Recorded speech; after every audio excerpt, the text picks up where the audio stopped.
Section 4. You will hear part of a lecture to business students about the use of one particular type of research known as ethnography. First, you have some time to look at questions 31 to 40.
Now listen carefully and answer questions 31 to 40.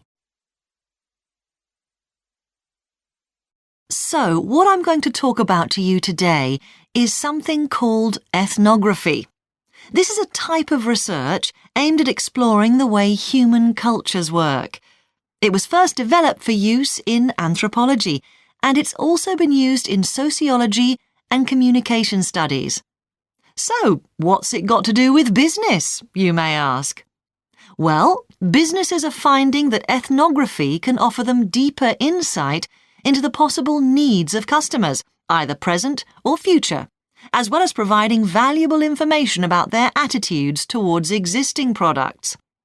And ethnography can also help companies to design new products or services that customers really want. Let's look at some examples of how ethnographic research works in business. One team of researchers did a project for a company manufacturing kitchen equipment.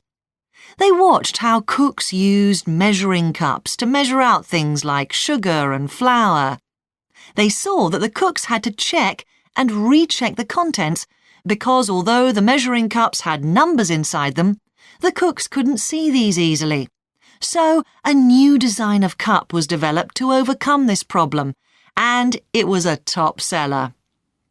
Another team of ethnographic researchers looked at how cell phones were used in Uganda, in Africa.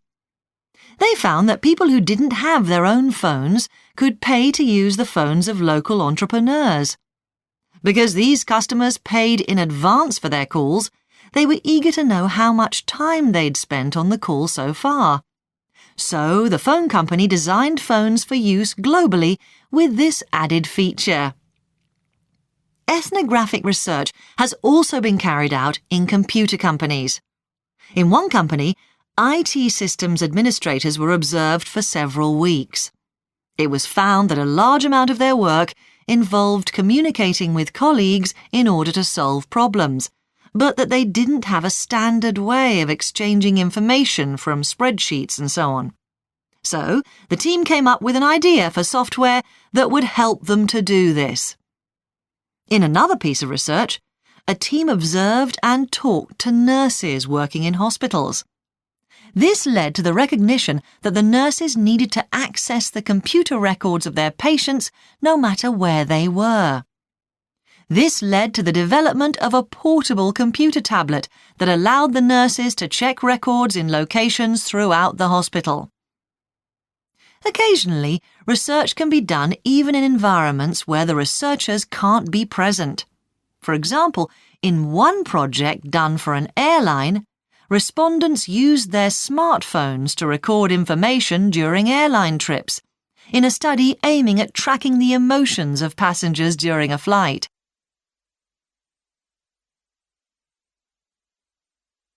So, what makes studies like these different from ordinary research? Let's look at some of the general principles behind ethnographic research in business. First of all, the researcher has to be completely open-minded. He or she hasn't thought up a hypothesis to be tested, as is the case in other types of research. Instead, they wait for the participants in the research to inform them. As far as choosing the participants themselves is concerned, that's not really all that different from ordinary research. The criteria according to which the participants are chosen may be something as simple as the age bracket they fall into, or the researchers may select them according to their income, or they might try to find a set of people who all use a particular product, for example.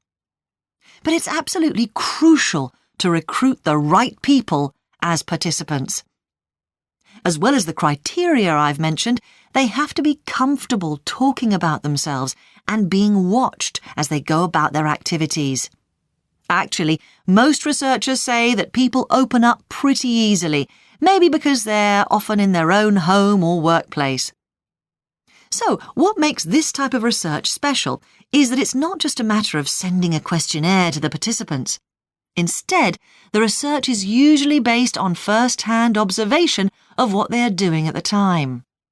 But that doesn't mean that the researcher never talks to the participants.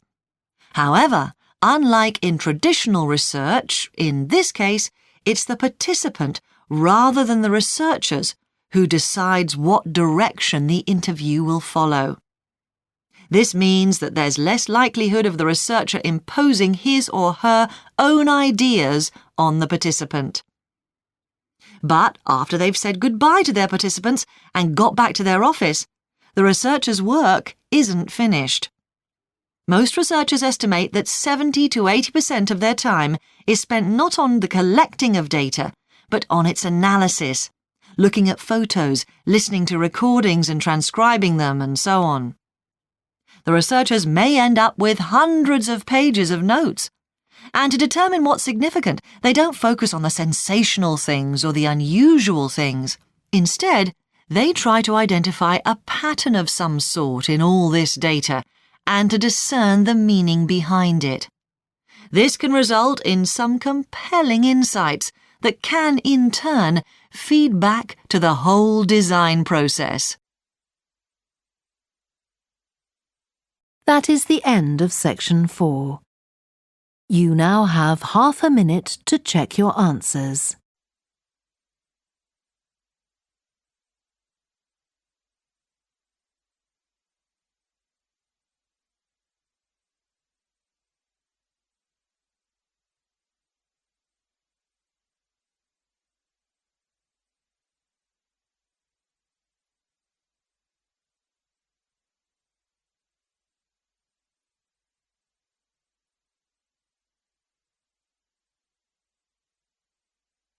That is the end of the listening test. You now have 10 minutes to transfer your answers to the answer sheet. Please stop writing and wait for your question booklet to be collected.